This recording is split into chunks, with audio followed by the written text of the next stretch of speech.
Swayam Prabha. Digital India. Educated India.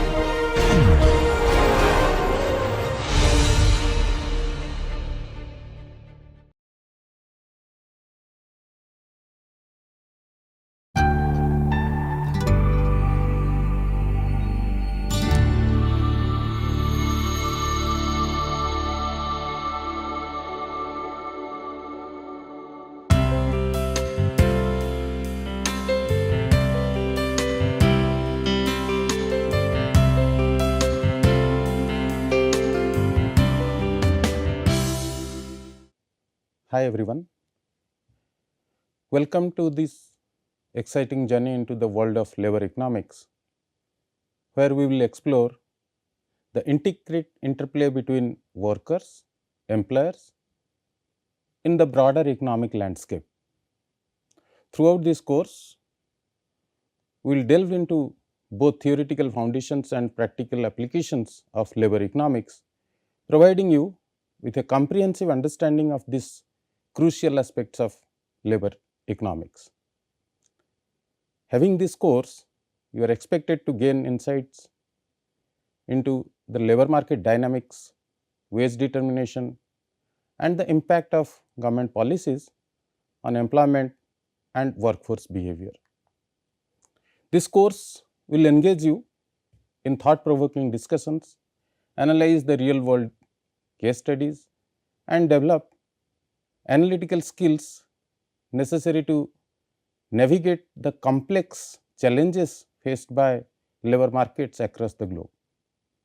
Together, let's explore the theories and practices that shape the world of work, empowering you to critically assess and contribute to the discussions on labor economics with confidence and expertise. This course is having 11 modules distributed in 40 lectures, and each lecture is having duration of 30 to 35 minutes. Before proceed to the subject matter, let's discuss the contents in brief. In module 1, we will discussing about the evolution and growth of labor economics. We will discuss about the concepts which are used in labor economics like labor supply, labor demand, the equilibrium. We will discuss about the actors in the labor market, how they interplay between themselves, and why we need labor market theories. In module 2, we will be discussing the labor supply. In this module, we will be focusing on neoclassical model of labor supply, household production model of labor supply, hours of work decisions. We will discuss the how to measure this labor force, basic facts about labor supply, the workers' preference, the budget constraints of the workers in terms of work leisure trade off, the hours of work decision, and we will also discuss how the individuals they take decision to work or not to work. We will derive the labor supply curve, we will estimate the labor supply elasticity, we will discuss the impact of welfare programs and work incentives on the decisions of the individuals, whether they should enter into the labor market or not. We will discuss the impacts of these welfare programs and work incentives on the labor supply at aggregate in the economy. We will discuss about the labor demand. In this module, we will be discussing on the neoclassical model of labor demand, employment decisions of the firm in short run and long run. We will discuss about the elasticity of demand for labor and its application under affirmative action and production cost. We will discuss about how these policy applications affects the employment decisions of the firm in short run and long run. In module 4, we will be discussing the labor market outcomes in the term of wage and employment in a competitive environment.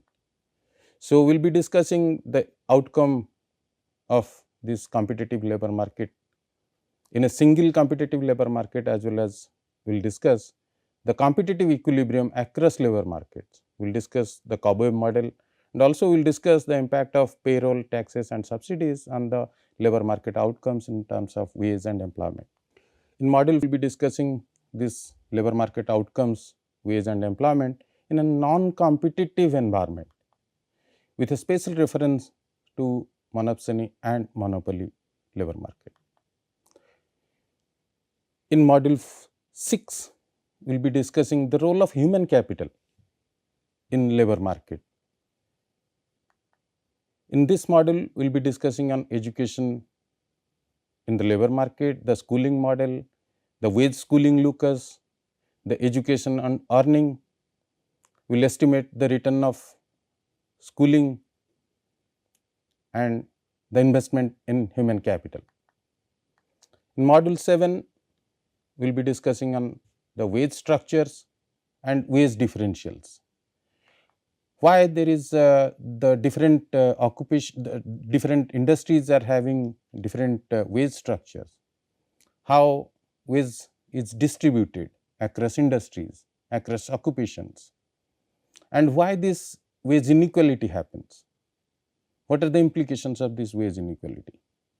Further, we will be discussing the wage differential, why wages are different to different individuals with different environment conditions, why farms give different wages to different individuals. We will discuss about wage efficiency theory. We will discuss certain policy applications, health insurances and its impact on labor market in this module. In module 8, we will discuss about labor mobility, the international and domestic worker mobility, how the workers they take decisions to migrate or immigrate, the changes in the income level and the migration cost. We will discuss about the job turnover, we will discuss about the job turnover and the age earning profile of the individuals. We will discuss about the policy applications on worker mobility. In the 9th module, we will discuss about the labor market discrimination. Labor is discriminated according to its socio-economic and demographic characteristics. So, labor is discriminated in the form of caste, class, religion, race, gender. Sometimes it is the employer who discriminates, sometimes it is the employee who discriminates. We will estimate the coefficient of discrimination. Under policy application, we will discuss the determinants of male-female wage ratio, how the labor market outcomes becomes different when this discrimination exists. In the 10th module, we will discuss on unemployment. We will discuss on types of unemployment, we will discuss the steady state of unemployment. We will discuss about the job search behavior of the individuals, and we will also discuss the theories of job search. Under policy application, we will discuss about the unemployment compensation, we will discuss about the Phillips curve, the inflation and unemployment trade-off, how it happens in the aggregate economy. In the last module, we will discuss about the labor market dynamics in India. In this module, we will discuss how the labor market has evolved over the period of time in Indian economy. With some statistics, we will discuss about the size of labor force, the size of workforce. We will discuss about the structural change that the Indian economy has experienced in last 40-50 years. We will discuss about this wage pattern, how different occupations or different industries, the wage is distributed and wage is different. We will discuss about the wage inequality. We will discuss about certain issues of Indian labor market like increasing informalization and casualization of labor. We will discuss about declining female labor force participation. We will discuss about youth unemployment in India, issues and challenges. We will discuss about challenges of social security. We will discuss about the employment strategies, policies and programs that the Indian economy has taken into consideration in order to address its employment and unemployment issues over the period of time. So, before proceeding to the subject matter of labor economics, let us try to understand what is economics. Economics in general is the study of how individuals and society manage its scarce resources. So, resources are limited. With these limited resources, the individuals have to make choice. They have to take decision in order to optimize how they can utilize these resources optimally. So, sometimes economics is called the science of decision making. If you go by the definition, economics is the study of how individuals and society choose to employ scarce resources that could have alternative uses in order to provide various commodities and to distribute them for consumption now and or in the future among various persons and groups in the society. So, if you look at this definition carefully, it talks about that how people and society choose to employ scarce resources that could have alternative uses in order to produce various commodities and to distribute them for consumption. So, it asks three basic questions: that what are the goods and services has to be produced, how these goods and services has to be produced, and for whom these goods and services has to be produced. So, these three basic questions is being asked, and the players in the economy, they have to take the decision that what are the goods and services has to be produced, how these goods and services has to be produced, and to whom and for whom. So, the key decision makers in the economy are the household and the farm, and the commodities they consume are in the form of products and services. So, the interaction between these decision makers which occurs in the market for goods and services determines the equilibrium prices and quantities of goods and services exchanged. So, let us try to understand how these decision makers interact with each other in different markets and what are the outcomes of these interactions. So, let us try to understand how economy works. Certain goods and services are demanded by the household,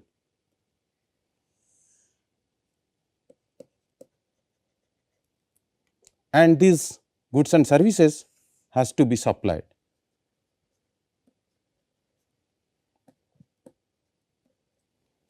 So, in our day to day life, we need so many products, we demand so many products, and these good products has been supplied to us by the farmers or the producers. So, this interaction happens in a market called product market, which we experience in our day to day life. We all take part in this product market in our day to day life. As and when we require any goods and services, we rush to the market and get the product, and the trade off exchange happens in the form of price. Now, these goods and services, the farm which they supply, these goods and services has to be produced. Now, to produce these goods and services, the farm, they demand certain factors of production,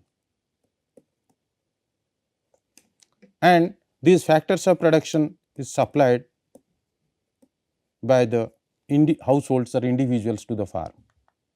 This is called factor market. To produce these goods and services, the farms, they demand certain factors of production. These factors of production can be classified into four broad categories. They are land, labor, capital, technology, and each of these factors of production they have their unique features and they have their own market. So, the transaction at the exchange takes place for these factors of production in their respective markets. For land it is land market, for labor it is labor market, for capital it is capital market. Now, this is the basic framework from where in a two sector model we can explain that how economy works. Now, if you take into consideration the government, in 21st century almost all the economies in the world, they are in some kind of governance they have, and the government intervenes both in the product market and factor market with some kind of regulations. So, if we expand this two sector economy to a three sector economy, you can have three players in the economy. One is the household, farm, another one is the government. So, in general, the product markets, in the product markets, households provide income to the farm in exchange of goods and services. The farms, they get revenue, and in the factor market, the farm provides income to the household in exchange of factors of production. So, the farm, they provide income. So, what is labor economics? What about labor economics? How we define labor economics? Labor economics is the study of working and outcomes of the market for labor. So, as I discussed, labor is one of the factors of production. So, labor market is one of the factor market where the demand for labor and supply of labor, they interact with each other, and to decide that how much of hours of work or total employment should be there at what wage rate. So, the key decision makers in the labor markets are the households, farm, and government. Let us try to understand how labor market works. These key players, they take so many decisions when they interact in the labor market. When it comes to household, households make decisions like when to enter into the labor market, with how much of education and training, for which occupation or industry they should go for, how many numbers of hours they should work, whether and when to quit or retire.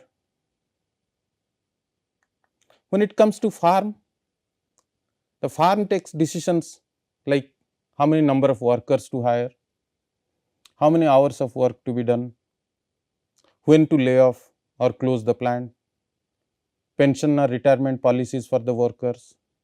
When it comes to government, government establishes the environment to facilitate the interaction between workers and employer by providing training to the workers, giving unemployment insurance, workers' compensation, pension. Government formulate laws to protect workers and farms. So, the interaction between these players in the labor market determines the equilibrium price, which is the wage that workers receive, and the equilibrium quantity, which is the amount of work that the workers they do in the economy.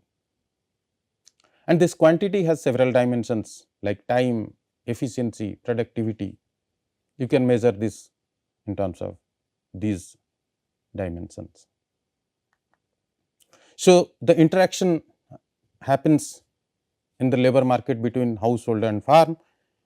The farm, they demand certain labor services, and the household, they supply these labor services, and the interaction happens between these two players called the labor market, and the outcomes are in the form of wage and total number of employment.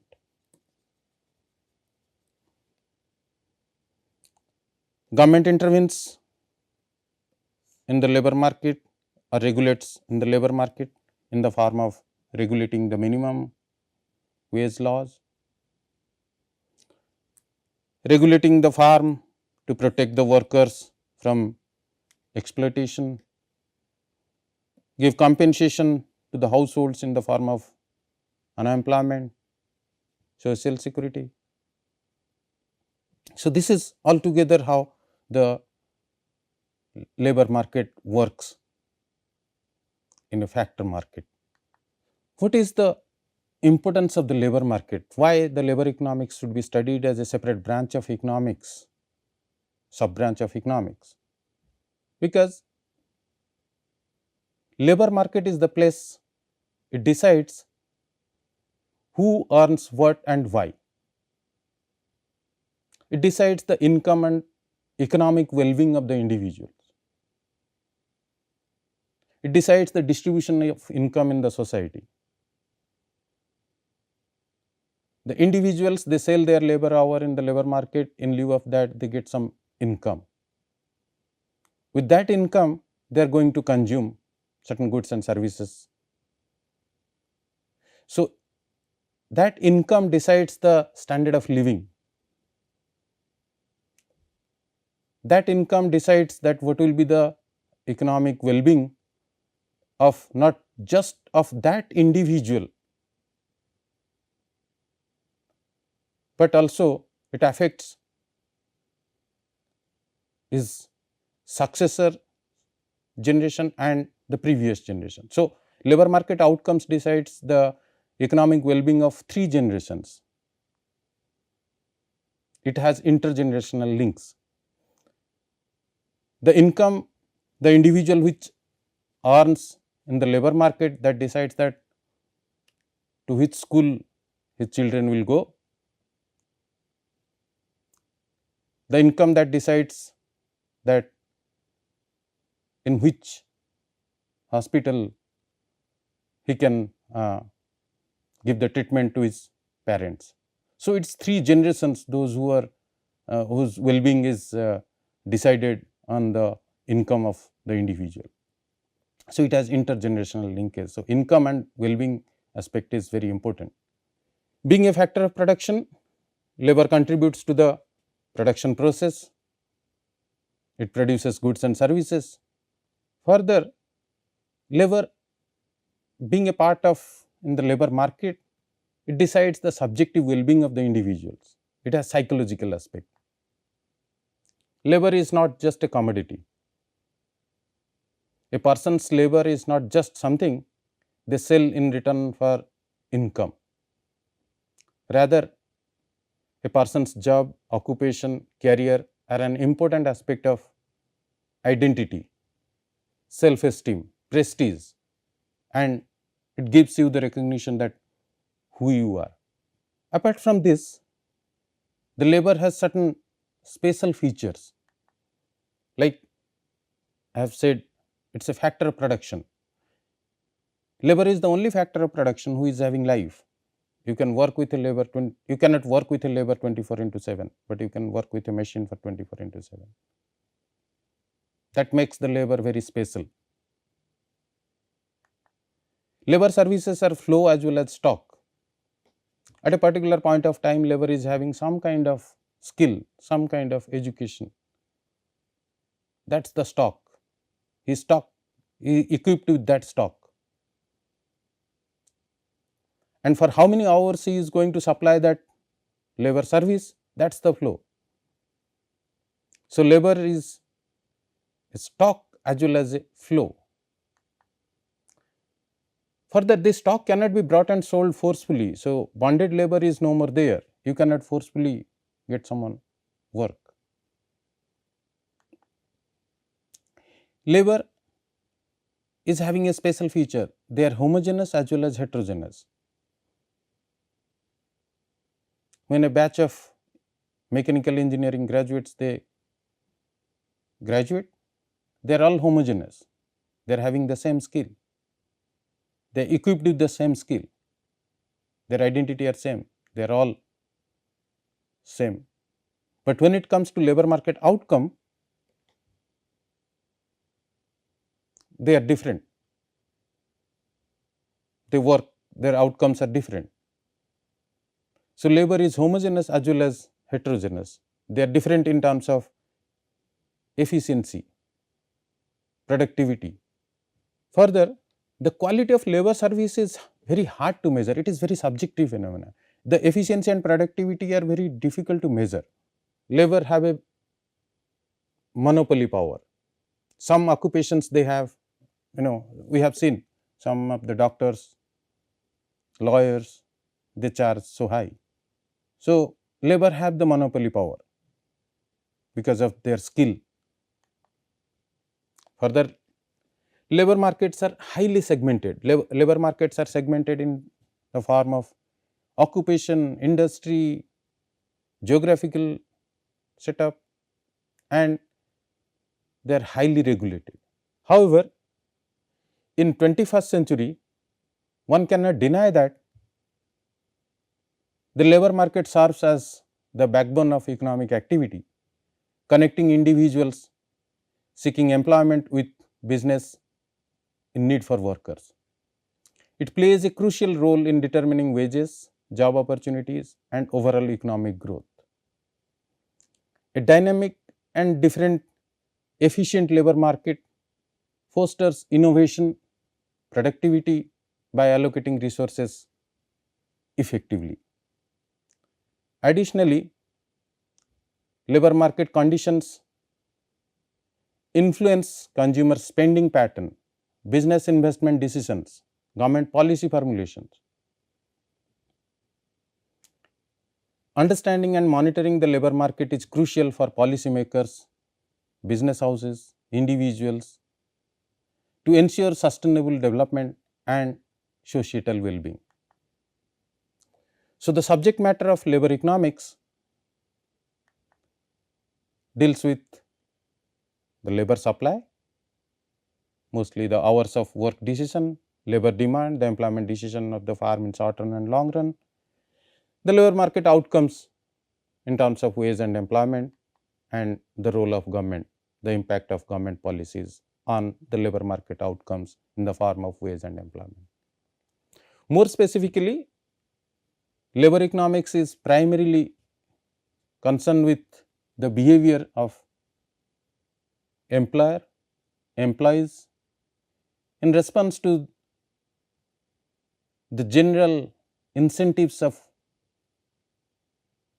wages, prices, profit, and non-pecuniary aspects of the employment relationship such as working conditions. These incentives serve both to motivate and to limit the individual choice. The focus in economics is on inducement of behavior that are impersonal and apply to a wide range of people. During this course, we shall examine, for example, the relationship between wages and employment opportunities, the interaction among wages, income, and decisions to work. Further, we shall explore the way general market incentives affects occupational choices, relationship between wages and undesirable job characteristics, the incentives for and effects of education and training investments, and the effects of unions on wage, productivity, and turnover. In the process, we shall analyze the employment and wage effects of social policies such as minimum wage, overtime legislation, safety and health regulations, welfare reforms, payroll taxes, unemployment insurance, immigration policies, and anti-discriminatory laws. Let me give you an overview on the origin and development of labor economics. I have divided it into 7 themes. First one is the classical economics during 18th and 19th century. Under classical economics, Adam Smith, often regarded as the father of economics, Adam Smith's seminal work, The Wealth of Nation, 1776 laid the foundation for understanding the role of labor in economic development. He emphasized the importance of division of labor and how it contributes to the productivity and economic growth. David Ricardo in early 19th century extended the classical economic analysis with his theory of comparative advantage, which explored the benefits of international trade.